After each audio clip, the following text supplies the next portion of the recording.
क्या है कि यदि tan a plus B is equal to √3 and tan a minus b is equal to 1/√3 है, तो a प्लस बी 0 से बड़ा और 90 डिग्री से छोटा या 90 डिग्री का इक्वल होगा यदि a इजिकल टू बी है। हमें a हमारा बड़ा होगा b से, तो a और b का मान ज्ञात करने हैं। ठीक है, दिया है हमें क्या कि tan a plus B is equal to √3। अभी मैंने देखो tan में हमें ऐसे मान देखना है जिसका मान √3 होगा। तो tan में हमारा √3 किसके बराबर है? tan 60 डिग्री के बराबर। tan 60 डिग्री के बराबर √3 है। तो हम यहाँ ऐसे लिख सकते हैं इसे, या tan a plus B is equal to होगा tan 60 डिग्री के। ठीक है, tan से tan कॉमन है, तो हम कंपेयर करने पे क्या होगा? a plus B is equal to होगा 60 डिग्री के। ये हमारा हो गया फर्स्ट इक्वेशन। ठीक है, अब देख लेते हैं। अब tan a minus b is equal to है 1/√3 के। ठीक है, अब tan में देखना है कि 1/√3 किसके बराबर होता है? tan 30 डिग्री का इक्वल होता है 1/√3। तो यहां से कर लेंगे, इसे हम ऐसे लिख सकते हैं, या tan a minus b is equal to tan 30 degree के। tan से tan कंपेयर करेंगे तो a माइनस बी हो जाएगा हमारा 30 डिग्री के बराबर। इसे मान लिया हमने समीकरण 2। ठीक है, क्या करेंगे? समीकरण 1 व समीकरण 2 को जोड़ने पर क्या होगा कि a plus b a minus b is equal to ये 60 डिग्री दे रखा था, ये 30 डिग्री। इन दोनों को जोड़ देंगे तो ये माइनस माइनस कैंसिल हो जाएगा। a plus a 2a is equal to 60 plus 30 degree 90 degree. ठीक है, a का मान हो जाएगा 2 चौक 8 और 2 पंजे 10। a का मान ये आ गया। a का मान समीकरण 1 में रख लो या 2 में रख लो। मैं समीकरण 1 में रख लेता हूँ। समीकरण 1 में रखने पर क्या हो जाएगा? समीकरण 1 क्या था हमारा कि a plus B is equal to 60 degree था, तो a का मान रख देंगे 45 plus b is equal to 60 degree. तो कर लेंगे b is equal to 60 minus 45 degree, तो b का मान क्या आ जाएगा हमारा 15 डिग्री। तो a और b का मान, तो अतः ठीक है, ये हो गया हमारा a और b का मान आ गया हमारा। ठीक है, तो अतः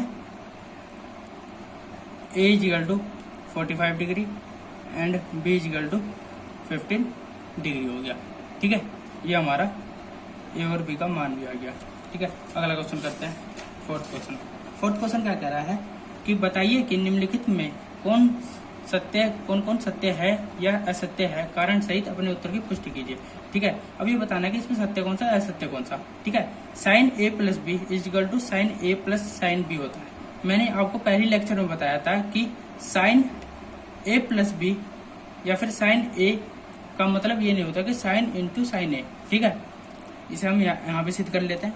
पहले ये क्या कह रहा है कि sine a plus B is equal to sine a plus sine b है या नहीं, यह हमें बताना है। ठीक है, इसे सोल्व करेंगे तो माना a इजिकल टू 60 डिग्री, ठीक है, और b इजिकल टू 30 डिग्री लेने पर। ठीक है, तो रखेंगे लेफ्ट हैंड साइड में रखेंगे, तो क्या है साइन a प्लस बी, तो a का मान 60 डिग्री और b का मान 30 डिग्री, तो हो जाएगा इतना साइन 90 डिग्री। साइन 90 डिग्री का मान किसके बराबर था? 1 के बराबर। राइट हैंड साइड कर लेंगे। राइट हैंड साइड क्या है? साइन a का मान 60 डिग्री और b का मान 30 डिग्री। साइन 60 डिग्री का मान क्या होता है हमारा? √3/2 प्लस साइन 30 डिग्री का मान 1/2, तो क्या हो जाएगा? एल्सियम 2 √3 प्लस 1। ठीक है, यहाँ पे हमारा left hand side not equal है राइट हैंड साइड के, तो हम क्या कह सकते हैं कि अतः यह कथन असत्य है। कह सकते हैं कि sine A plus B is equal to, मतलब ये इसका मतलब साइन ए प्लस बी ये गुणा में नहीं होते, कि साइन ए प्लस बी के एंगल पर होता है, इसका मतलब ये होता है। ठीक है, अगला क्वेश्चन कर लेते हैं। सेकंड क्वेश्चन क्या कह रहा है कि थीटा में वृद्धि होने के साथ साइन थीटा के मान में वृद्धि होती है या नहीं, यह हमें बताना है। ठीक है, माना थीटा का मान पहले हम 0 डिग्री, 30 डिग्री, 45 डिग्री, 60 डिग्री और 90 डिग्री रखने पर तो क्या होगा कि साइन 0 डिग्री रखता हूं तो क्या आएगा 0। ठीक है, या साइन 30 डिग्री रखने पर 1/2 आता है, या साइन 45 डिग्री रखने पर 1/√2, या साइन 60 डिग्री रखने पर √3/2, या साइन 90 डिग्री रखने पर क्या आ रहा है 1 आ रहा है। ठीक है, अब देखो जब हमने 0 से स्टार्ट करा और 90 पाए तो 0 से 1 हुआ। इसका मतलब क्या होता है कि जब हम थीटा का मान बढ़ाते हैं तो उसके साथ साथ साइन थीटा के मान में वृद्धि होती है। तो हम क्या कहेंगे कि अब हम इसमें लिखेंगे क्या, स्पष्ट है कि थीटा के मान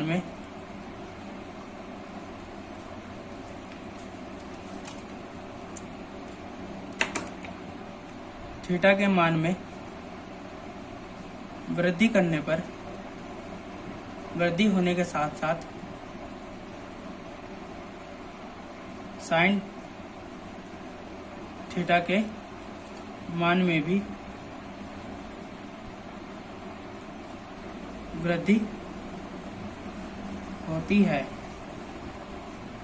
अतः यह कथन सत्य है। ठीक है, अब आते हैं अगले पे। ठीक है, अगला क्वेश्चन क्या कह रहा है, अगला क्वेश्चन कह रहा है कि थीटा के मान में वृद्धि होने के साथ कोस थीटा के मान में वृद्धि होती है, यह हमें बताना है।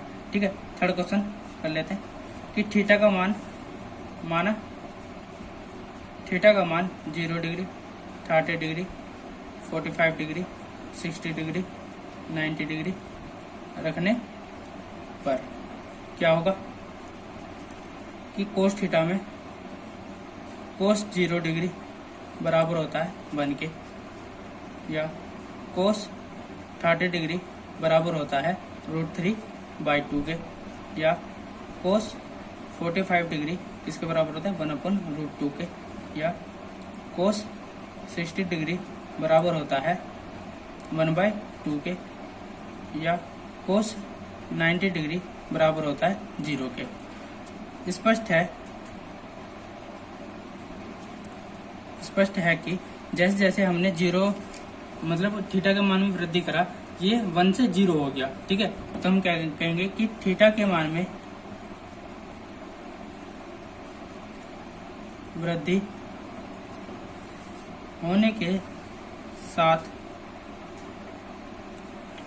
होने के साथ कोस थीटा के मान में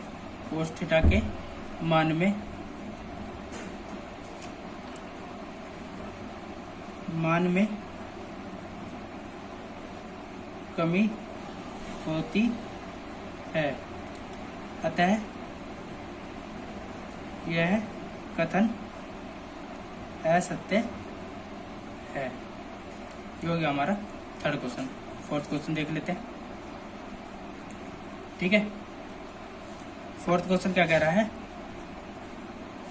हमारा फोर्थ क्वेश्चन कह रहा है कि थीटा के सभी मानों पर sine theta is equal to cos theta होता है या नहीं, ये बताना है हमें।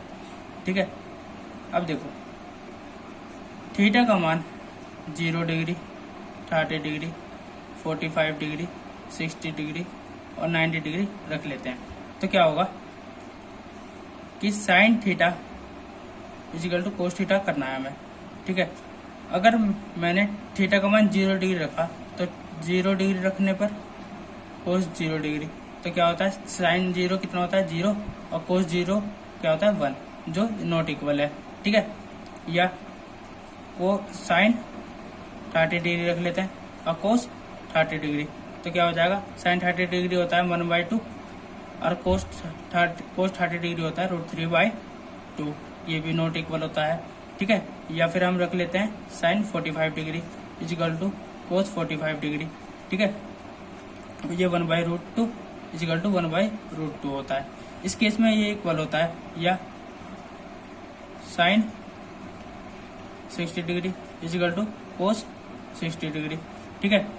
साइन 60 डिग्री होता है 1/√3/2, ये कोस 60 डिग्री होता है 1/2, जो नॉट इक्वल होता है। या sine 90 degree is equal to cos 90 degree, ठीक है। साइन 90 डिग्री पर इसका मान होता है 1 और कोस 90 डिग्री पर 0, जो ये एक दूसरे के इक्वल नहीं है। तो इसका मतलब क्या कहेंगे कि स्पष्ट है कि थीटा के सभी मानों पर साइन थीटा और कोस थीटा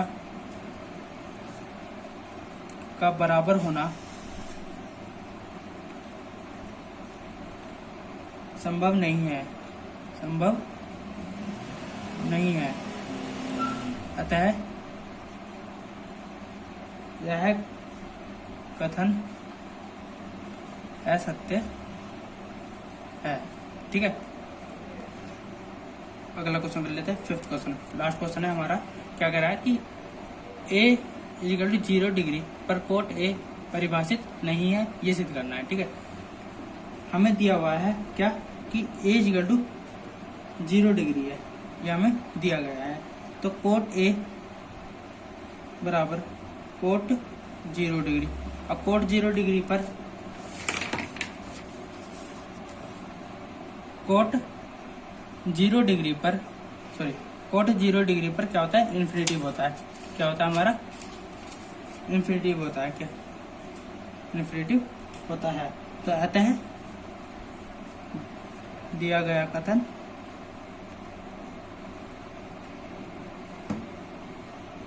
सत्य है। मैं आशा करता हूँ आपको यह क्वेश्चन सारे समझ में आ गए होंगे।